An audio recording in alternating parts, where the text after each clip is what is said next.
Hey guys, what's going on? As you can see behind, I haven't restructured very much. Here lately I've been kind of thinning and trimming on the collection.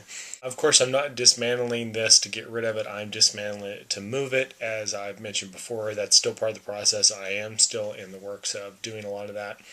In between this time, what I'm going to do today is show my latest update. I haven't done one of these in quite a while. I was looking back and it must have been quite a while back just based on the movies I still have sitting in this box ready to be put over in the collection. This time what I'm going to do is I'm going to show you some DVDs. I'm going to show you just a few of those. I'm going to show you some Blu-rays, Laserdiscs, a few of those. Some of those you've already seen in an unboxing, but just in case you missed it, I'll be brief on all those. I do have VHS. I was going to do Steelbooks, but I'm hoping on a package that's supposed to be coming in the mail pretty soon. It's been in the mail for a long time, so I'm just going to do that all at once because it's got several Steelbooks in there. I'm hoping that when that gets here, I can just throw up a video right after this and just update my Steelbook collection since I kind of already have a video series for that. Okay, so what I'm going to do first is I'm going to cover my DVDs. They are so brief and so quick. Of course, I got the new Family Guy. I waited on this a while till it got a little bit cheaper. This is volume 10 with the slipcover here. Still a pretty funny show. I'm kind of surprised that they're not doing Blu-rays of those at all. Early this year, around January, NBC did a kind of, I guess you could say, post-Christmas sale of a lot of their first seasons of TV shows. I picked up All Night. I think I've heard that maybe this has already been canceled. I'm not for sure. I remember vaguely catching parts of this because I'd record other things and catch like the tail end of it or the beginning of it. And I like Christina Applegate. So I thought I'm going to give it a shot. It was super cheap, but I really enjoyed All Night. I thought it was very funny. Another one that I caught that I've been hearing good things about forever. And this is one that actually is on Fox. I believe it's on Fox. And I finally got around to getting it just because it was on sale also during a different time. But this is the first season of New Girl. I really think this is a funny show. It took me a while to kind of get for like the feel of what it was about. Once I kind of started to pick that up, I really enjoyed it. I thought it's very funny and it's kind of an unusual comedy. If you get a chance to check out New Girl, I thought it was pretty funny, especially if you like Zooey Deschanel. If you don't like her, that might be kind of a hard sell to get you to watch that. But the next one I also picked up was Parks and Recreation when this went on sale. This is the newest season, season 4. I already saw it when it was on television, so I haven't opened that yet. I just figure when I get an opportunity and I'm bored, I'll just sit down and probably do a marathon of that 4th season. The next thing I'm going to show here is some of the laser discs I got. I'll be really quick on these. Okay, the first things I've got here are the ones that you guys have already seen. If you get a chance, you want to look at unboxing. I think it's under Awesome Mail Day, number 2, I believe. But I got RoboCop, Criterion on laser discs. I won't open any of these, but I'll just show you briefly what it looks like. This one is a fold-out. It does have the gatefold on it, but yeah, that is RoboCop. Criterion, the one that I've been looking for a long time, Black Hole, as of course you probably know if you watch my channel very much. I'm a big fan of the show. It was a big part of my childhood. I've been wanting to get this on Laserdisc for a while. Finally found it cheap from the same seller as the RoboCop. And this version of Nightmare on Elm Street, this Elite, they did a couple of versions, and then there's an alternate cover version that was out before Elite that looks sort of like the poster art. This one, of course, is pretty unique just because of the cover art alone. So I've got this. I already had the deluxe edition, I believe, the deluxe letterbox edition, which looked like Freddy's sweater.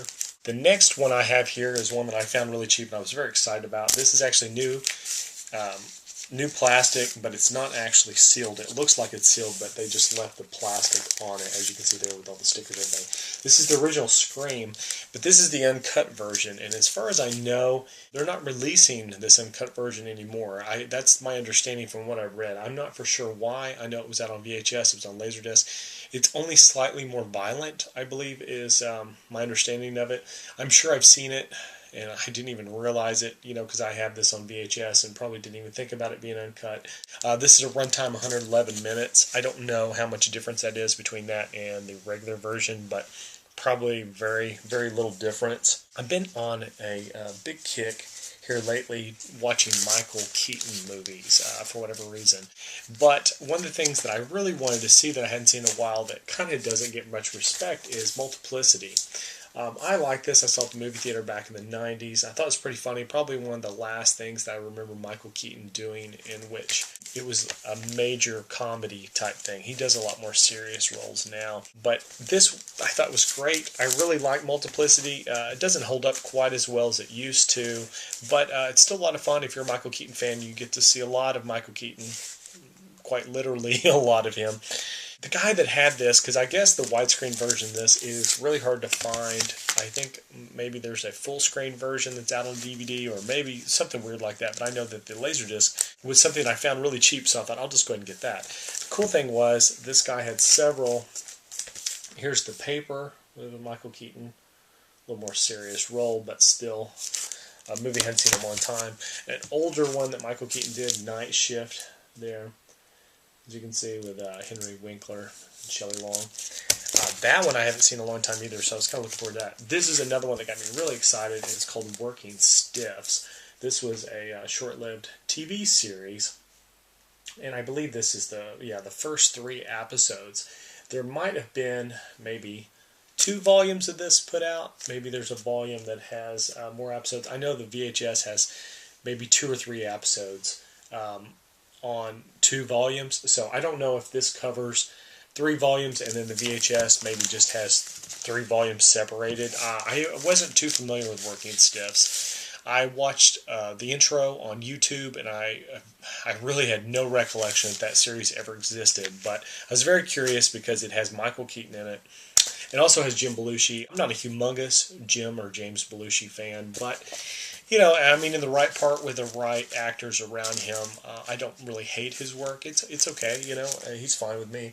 So I picked up that Michael Keaton collection, and apparently Working Stiffs is very, very rare and hard to find, so I was very happy about that. The next collection I got, as you know, from my very last video, I went to go see a lot of things related to Back to the Future at the Sci-Fi Expo 2013. One of the things that I got, a box full of stuff here. I'm waiting for it to settle. Okay. So one of the things that I got really excited about when I got back was I had seen some people getting their Laserdiscs signed Back to the Future. And one of the Back to the Future Laserdiscs that I wanted forever and I never did is Back to the Future 2, which Back to the Future 2 is my favorite Back to the Future movie. It's really hard to say that I like it better than the first one. It's really neck and neck. I like the first one a lot because it's the classic, and I like the second one because I like looking at the future more than I did the past, even though that section's very small. You know, it's not like they spend the whole time in the future, just a little while, but I always enjoyed that part a lot. So I got an opportunity to see people get their Laserdisc signed. It looked great because I love the cover art of Laserdiscs, and when I got back, I thought, you know, I'm going to try to track down the Laserdisc, and I found that they were quite expensive, but found one guy that had a lot of Laserdiscs he was selling. It had 1, 2, and 3, all in really good condition. They looked like they were barely watched, not handled very much. But what was random in it is the collection also said it included other discs, and it didn't even show all of them in the picture, so I didn't really know what I was getting. He said Back to the Future and Star Trek Laserdiscs. This is what I got. I got a new sealed copy of Star Trek First Contact, which I like First Contact. It's one of my favorite Next Generation films. I'm not a humongous fan of the end of it, but I really enjoy the very, very beginning with the Borg and all that stuff. That's pretty exciting to me. I like that. The other thing that they sent, which is a great, great episode, a new sealed copy of All Good Things, which is the final episode of the television series Star Trek The Next Generation. Great, great episode, 2-part episode. It says episodes 177 and 178 that aired 5/23/94 way back when. And then also this thing, which I don't even think I saw in the description at all, which is a couple episodes of Quantum Leap, which is really cool. I enjoy Quantum Leap. I haven't watched it, very much of it, in quite a while. But it was a really cool show that I enjoyed watching when I was a kid, just because my grandparents enjoyed it also, which I found very unique. A lot of things they enjoyed about it wasn't what I enjoyed about it, but still it was a cool thing I could share with them.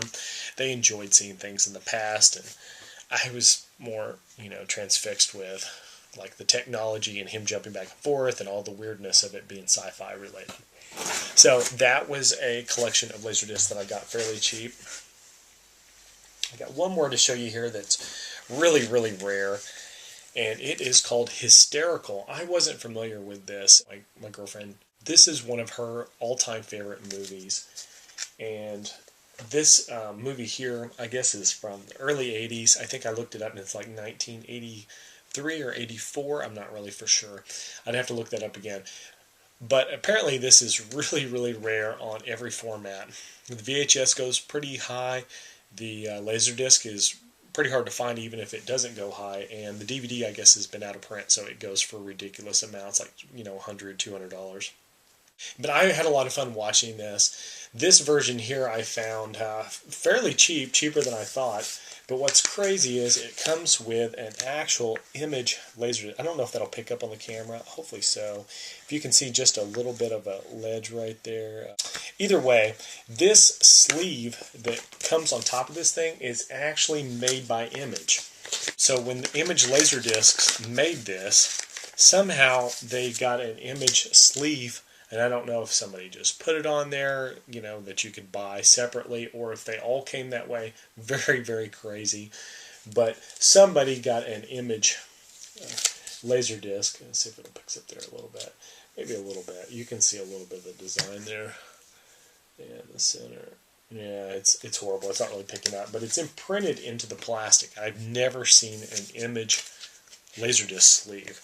In fact, most Laserdisc sleeves I own and the ones I see today are all basically the exact same ones that you get for records. They're just generic. Okay, that's my Laserdiscs. I will try to pick up the pace here. We'll cover some Blu-rays. This is part 2 of Batman: The Dark Knight Returns. If you're familiar with these, you probably already know what to expect. DC Universe puts out some great stuff. I really enjoyed this. I watched the first part, and then I went back and watched it again when I watched this one, and it's phenomenal. I really enjoyed that story.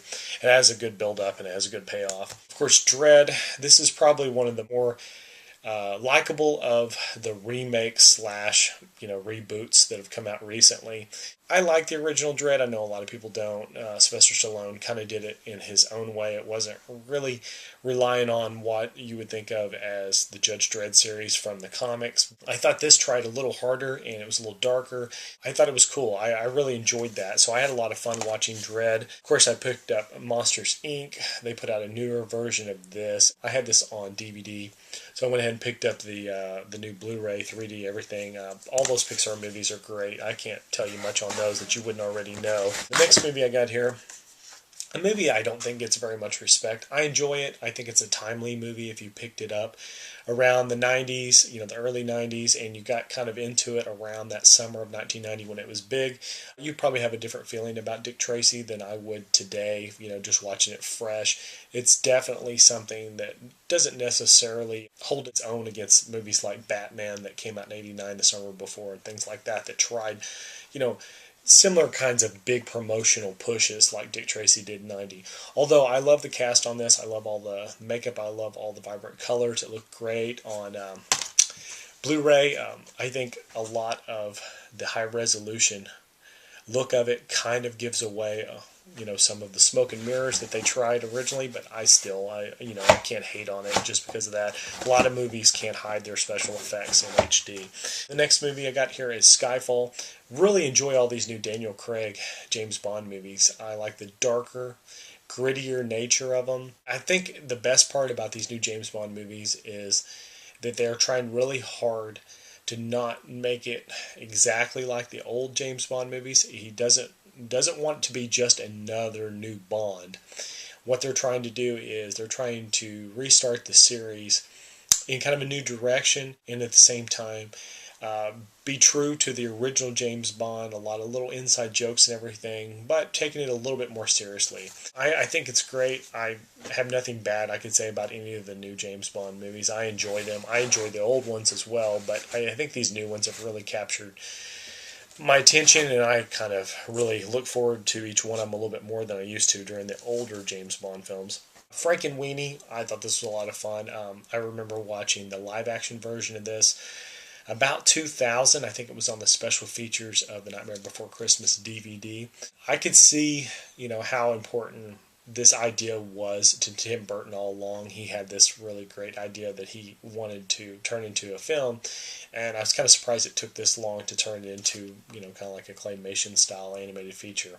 But I thought it was a lot of fun. I enjoyed Frankenweenie. The next one I've got here is, of course, Diary of a Wimpy Kid. This one here is Dog Days. It's almost like a guilty pleasure, but I really enjoy these. I think the kids that got them for them are really funny. I think a lot of the characters that the stories use are really interesting to, just to have funny stories around. I don't know if this one was as good as some of the earlier ones, or maybe it's just kind of the novelty that's wearing off after I'm 3 movies in, but I didn't get quite as many laughs out of this one, but I will continue to watch these. I really enjoy them. They have a very 90s feel to them for me, and that's how I felt, watching it. It reminded me of a lot of the movies that I saw in the mid-90s that were kind of funny kid movies. Argo, of course, this is a great movie. If you haven't seen this, it probably depends a lot on how much you like about military and history and espionage and political stuff. But if you're into any of that at all, you definitely check out Argo. I think it has an amazing story, and the collection of actors that they get to fill the parts are really good. And I don't know, it was just a really tense movie that paid off. I enjoyed it a lot. I thought Argo was amazing. Of course, I got Paranormal Activity 4. I didn't hear very many good things about this, but I have all the other ones, and I thought, I'm going to watch it, so I might as well just get it where I can get a slipcover. I thought it was a little predictable, and the Paranormal Activity movies as a whole are not really going anywhere that's getting me excited, but I don't really think it's anything, to do with coming up with a new story as much as just the idea around Paranormal Activity is so overused now that I don't know where they can go with that to capture my attention again, but it was okay. It was worth a watch, I guess. I got something out of it. The next movie I watched, I actually really enjoyed. I kind of had a feeling I was going to enjoy it. I heard good things about it, and I watched this, and wow. Sinister, to me, is very, very creepy, which is what I liked about it. I like very atmospheric, creepy movies. I would prefer that over gore. I like jump scares, but I want them to really build. I want it to be like a slow burn. To me, Sinister had a lot of the elements that make up a great atmospheric horror movie. Red Dawn, the remake. I don't know if I could say much on this that you haven't already heard. I enjoyed it okay. I thought it was pretty decent. As far as a remake goes, I had fun watching it. I had some issues with how they made the movie. If you haven't heard yet, the Chinese were originally used in this, and for, of course, political reasons within the companies and everything, and sponsors and whatnot, they opted to change that to North Korea, which is probably a lot safer for everyone. That movie was actually done a long time ago. It could have been in theaters well before it was, but they had to go back and digitally enhance things and kind of had to repitch the film afterwards. And it seems a little unrealistic for North Korea to do the things that happened in that movie. I mean, honestly. For the Chinese, you probably could believe that. They're more comparable to what the Russians would have been in the 80s. But seeing North Korea try to pull that off, it makes you kind of question the whole thing. And it made me actually just stare at a lot of scenes, and I was not following the story because I was caught up in people's arm tags where there would have been a Chinese flag, and you could tell that they digitally altered it to a North Korean flag, scenes that had been reshot to do things, that kind of stuff. I can't get that out of my head, so maybe I'll watch that later when I just don't care about that stuff anymore and I can follow the movie a little easier. But as a whole, I thought it was a well-made movie. The one I just recently watched is Who Framed Roger Rabbit. I've got 2 copies here. This movie here, as you can see, looks just normal, except for it's got the slipcover and it's got a little logo down here warning you that they messed up on the DVD. It actually says correction. On the DVD inside the combo pack, the aspect ratio is actually full screen, 1.33 to 1, and the Valiant Files bonus feature and French and Spanish subtitles are not included. Our bad. For help, call, and it has a phone number. Okay, I originally pre-ordered this from Amazon. Here's actually my Amazon copy. Amazon copy came correct. They gave me like a 2-week delay, a week and a half. I think it said 9 to 10 days is how long it was going to take. I ended up getting it about a week and a half after it released. Of course, didn't get the slipcover because slipcover only comes in the initial release. Well, the initial release is actually what's screwed up. So what we've got here is I've got this one where I've called the number and they're going to send me a replacement. And then I've got one here that's perfectly fine. As far as I know, the second disc DVD on this is fine. It just doesn't have a slipcover. So what I'm going to do is I'm going to have this be a contest, this item right here. So just stay tuned. The next video I do, this is what I'm going to be giving away. It's the Who Framed Roger Rabbit. It is like new because I did want to open it up and check out that disc and see if it was different from the one I had. And it does have different serial number stuff on the back. So the only thing that's wrong with this is it has been opened. Doesn't have the slipcover, but this is just like new. So if you're interested in getting, Who Framed Roger Rabbit, which roughly even used is going, close to $20, I'm going to give this away. It's, I already have a copy for myself, but I'm going to give that away in my contest. So just stay tuned for that. There should be a video coming up pretty soon where I'll explain what I'm going to do to put that out there. Okay, so we'll talk about Who Framed Roger Rabbit. This is a film that in HD looked great, but it kind of suffers from the Dick Tracy thing. A lot of the special effects elements are a little visible. One of the things that they were talking about online that I noticed, I probably shouldn't have read that, I wouldn't have noticed it as much. There's a bright background, and the animated parts that walk in front of that, you can kind of see through the element itself, the animated element that they layered in there. Not a big deal. I mean, there's stuff like that everywhere. You would take a lot of digital correction to get that stuff completely out. They talked about a lot of macro blocking and stuff like that.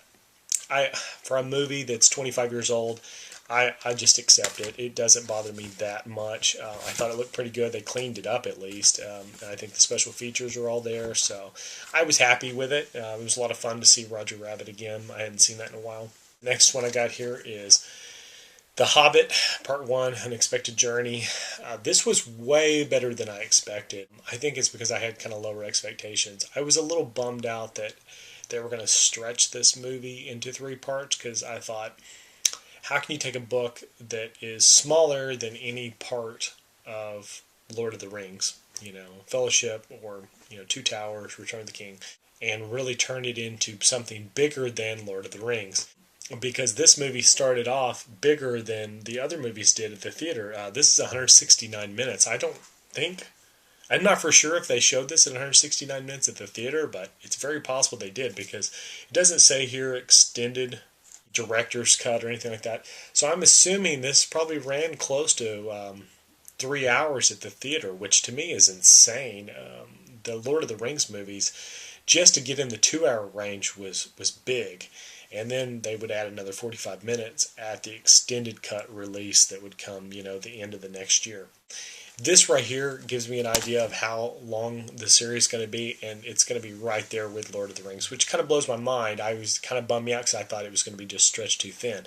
The way they did it, though, I thought it was great. I enjoyed every bit of it. Now, not to make you think I was complaining, that's my thoughts going into the movie. Now I have seen it. I loved it. It was a little off-putting because I'd seen the Lord of the Rings movie so many times. Seeing something new was like seeing Star Wars Episode 1 in 1999. I didn't really know how to process it at first because you're so familiar with what you've already seen, and then they start adding something new to it, and you're just like, whoa, and your mind's spinning. And I really need to watch this a couple more times, and I think it's perfectly fine to watch it a few more times. I'll enjoy it each time. But yeah, if you haven't seen Hobbit, Unexpected Journey, definitely check it out. The version I've got here is the exclusive Best Buy, which it says includes Hobbit's Tale Part 1, The Journey Begins. That's not a disc inside here. There is a code. You can go and redeem it, and you can download it or watch it online or something like that. I would have preferred just a random disc and a sleeve to that. The next movie I've got here that I haven't got to check out, I saved a lot of these ones I haven't checked out yet towards the end, but I do want to mention that I do have them. Silent Hill Revelation, haven't heard very many good things about that, but I went ahead and got the non-3D version because it was the cheapest. I really enjoyed the first one. It hasn't held up that well over time, but I enjoyed it when I went to theaters, and it is reminiscent of the video game. It has its moments. And I like that. This one, though, I haven't seen yet because I'm waiting for my girlfriend to finish watching the first one. Then we can watch this one together. And so that's that. You guys can let me know what you think of it. I'm assuming that most people didn't like it. I haven't heard very many good things about it. The next one I haven't seen is Battlestar Galactica's new Blood and Chrome. I didn't get a chance to check this out when it was on television, and then also they did this unrated edition, which included some stuff that wasn't, I guess, on television. I didn't really even know this came out because I don't watch the Sci-Fi Channel that much. This here is probably something that I would have looked forward to more a few years ago, so I'm just waiting until I'm in the mood. I definitely want to watch it, but I think I may want to watch the last season, Battlestar Galactica, again, and just kind of get myself refreshed with everything that was going on there. I know this doesn't have anything to do with the end of that, and I haven't seen all of Caprica yet because I was waiting for that to be released on Blu-ray, so I'm just kind of in between phase on Battlestar Galactica. As much as I love it, I need to get myself back into it again because I've just done so many things since the end of Battlestar Galactica that it's kind of not fresh on my mind. The things that have been occupying my time are things like this. This is something that I'm really enjoying, kind of the way Battlestar Galactica was when it was very first out. This is the thing that I'm living for season to season. I have actually contemplated getting HBO just so I can see season 3. I've been catching this. After the season passes, I catch it, when it comes out on disc, and it's very hard to dodge spoilers for 10 months out of the year. But Game of Thrones is one of my favorites out right now. I got, of course, the Blu-ray here. Season 2, I think, was just as impressive as Season 1. I really like how the story is unfolding, how it seems very normal in Season 1. It takes a while for things to kind of come out that, are kind of unusual or supernatural. And then, it kind of picks up in Season 2. And it's kind of hard to say what's going to happen next because there's so much going on. Most of you guys probably know what's going to happen next. You're probably watching the previews for season 3 or you've read the books or whatever. But for me, this is a very surprising series because not only does it captivate my attention while I'm watching it, it seems very unpredictable. There's so much going on that it genuinely can hold my interest and keep me guessing. And I love that about Game of Thrones. I think it's a great series. It makes me want to read the books. This is 40. This is the movie that is roughly a sequel sort of to Knocked Up. What they do is they take some of the characters from Knocked Up and give them their own movie. It's a Judd Apatow flick. His stuff's always good. I haven't got a chance to check that out yet because, of course, I'm waiting for my girlfriend when we watch it together because she wants to see it. And then last thing I want to comment on, this is something that I've been wanting to get for a while. VHS, on videotape. They did kind of like this faux look on it. It even has like a rip sticker on there that looks like it says killer price, and I think it was going to be like something $9.99, maybe $39.99, or I don't know what, maybe $59.99. VHS movies used to be really expensive. But yeah, I just want to pick this up for the novelty of it. I thought it was cool. I thought it was something that they should have done from the very beginning. I was kind of disappointed they waited this long. It took me a while to get it. I pre-ordered it, and right about the time it was supposed to ship, they said they were sold out, and I was really afraid that I wasn't going to get a copy. But I did. Really, really grateful that I did. I thought that's a cool little added thing. I will go ahead and leave it at that. This is my update from now. Don't forget, check back in. This is a video coming up. I'm going to give away Who Framed Roger Rabbit. I will do a video exclusively on that contest. I was kind of looking forward to maybe something I could give away, and I think that's a cool thing to give away if you're a fan of Who Framed Roger Rabbit. And then also, I should have a Steelbook update coming soon. Okay, I'm going to go ahead and let you guys go. Sorry for how long this has taken, how long this video, everything. I will see you guys again next time. Take care.